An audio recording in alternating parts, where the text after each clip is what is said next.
ऐसी खूबसूरत जगह पे बैठ के पूरा नेचर के बीच में बैठ के बहुत कुछ सोचता हूँ मैं। आज सोच रहा था एक्चुअली कुछ दिन पहले एक महफिल में मतलब दोस्तों का एक छोटा सा गैदरिंग हुआ था, गेट टुगेदर हुआ था, वहाँ सुन रहा था। अब कुछ लोग बोल रहे थे कि इंश्योरेंस बहुत ज़रूरी है। बिल्कुल सही बात है, इंश्योरेंस बहुत ज़रूरी है। तो कितना इंश्योरेंस करना चाहिए, बहुत कुछ बहुत बातें हो रहा था। मैं आज के तारीख में एक छोटा सा चीज़ लेके बात करूँगा कि कितना इंश्योरेंस चाहिए। बहुत लोग बहुत कुछ बोल रहा था। कोई बोल रहा था 1 करोड़ का होना चाहिए, कोई बोल रहा था 2 करोड़ का होना चाहिए, कोई बोल रहा था 50 लाख भी काफ़ी है। फिर मैं बैठ के कैलकुलेट किया, बाद में वहाँ नहीं, बाद में घर आने के बाद शांति से बैठ के कैलकुलेट किया। कैलकुलेशन में मैंने देखा, बहुत सारे चीज़ कैलकुलेशन करके मैंने देखा कि एक आदमी का साल का, एक इंसान का साल का जितना इनकम रहेगा उसका 25 गुना इंश्योरेंस होना चाहिए आज के तारीख में। तो बाद में फिर मैं उन लोगों को बोला, कुछ दिनों के बाद फिर मुलाकात हुई, तो मैंने बोला, तो बिल्कुल मेरे ऊपर एकदम सर्जिकल स्ट्राइक कर दिया। क्या बकवास कर रहा है, 25 गुना मतलब जिस आदमी का 10 लाख का सालाना इनकम है उसका 2.5 करोड़ का इंश्योरेंस लेना पड़ेगा। बोले बिल्कुल मेरे कैलकुलेशन के हिसाब से तो वही है। अब आप लोगों का कैलकुलेशन क्या बोलता है वो आप जाने, मेरे कैलकुलेशन नहीं बोल रहा है। वो कैसे बोल रहा है?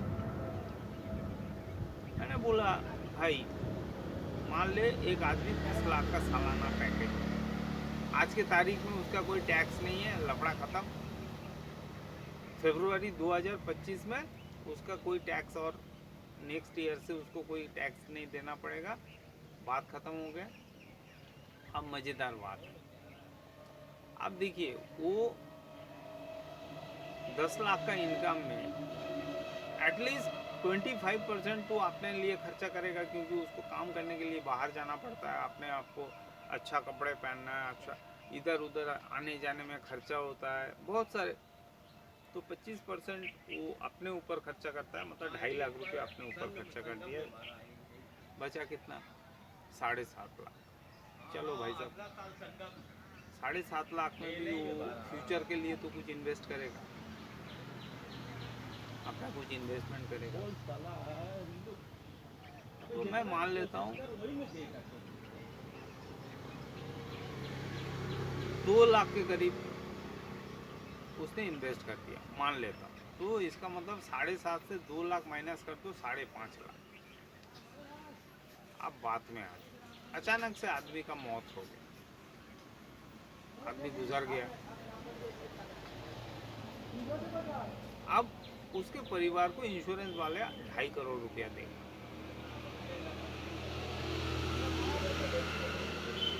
अब देखिए, जैसे ये घटनाएं घटी, बैंक में पैसा आया, उस पैसे को मैनेज करने के लिए मानसिक स्थिति उस फैमिली को 1 डेढ़ साल नहीं रहेंगे। ऊपर से बहुत सारे, बोलना नहीं चाहिए, बहुत सारे रिश्तेदार, बहुत सारे इधर उधर के लोग आके दिमाग खाएंगे, क्योंकि सबका दिमाग तब है 2.5 करोड़ के ऊपर। कोई कुछ समझाएगा, कोई कुछ बोलेगा पैसे इधर लगा दो, पैसा उधर लगा दो, ताकि उसको भी कुछ फ़ायदा मिले।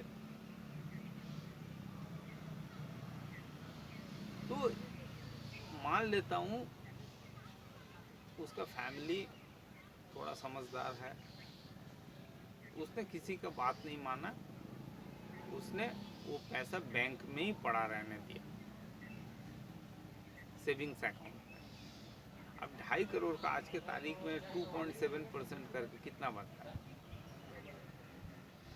2.7% करके बनता है 5 लाख और 7%, वही 6 लाख, 6.25 लाख के आसपास, मतलब 5.5 उसका फैमिली के लिए खर्चा हो रहा था। और फैमिली अभी बैंक के इंटरेस्ट के हिसाब से 2.7% के हिसाब से 6.25 लाख के आसपास मिलेगा। मतलब उसका फैमिली को आप देखोगे कि फाइनेंशियली सेम स्टेटस रहेगा। वो आदमी जब जिंदा था, जो बेनिफिट उसके फैमिली को 5.5 लाख का सालाना बेनिफिट मिल रहा था, आज के तारीख में 6-6.25 लाख रुपए का मिल रहा है, मतलब ऑलमोस्ट सेम मिल रहा है। मतलब उसका फैमिली उसी जगह पे एटलीस्ट खड़ा है फाइनेंशियली। अब उसके बाद तो देखिए, वो किसी और के कहने पे पैसे फुका दिया तो वो अलग बात है, उल्टे सीधी जगह पे पैसे लगा दिया, उस पैसे का गलत इस्तेमाल किया, गलत इन्वेस्टमेंट किया, वो उसका मैटर है। लेकिन इंश्योरेंस कंपनी का हिसाब जो है, मेरा हिसाब 2.5 करोड़ रुपया उसका बैंक अकाउंट में आया, सेविंग्स अकाउंट में पैसा पड़ा हुआ है, साल भर, 1 साल, 2 साल, 3 साल पड़ा हुआ है, 2.7% के हिसाब से उसको मिल रहा है, 6-6.25 लाख रुपए उसको मिल रहा है। पहले उसके फैमिली के लिए वो आदमी 5.5 लाख रुपये साल का खर्चा करता था, हिसाब बराबर।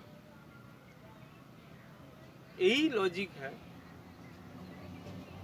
जितना सालाना ईयरली एनुअल इनकम है, उसका 25 गुना इंश्योरेंस लेना चाहिए, लाइफ इंश्योरेंस। आपका क्या राय है दोस्त, बताओ नीचे कमेंट बॉक्स में।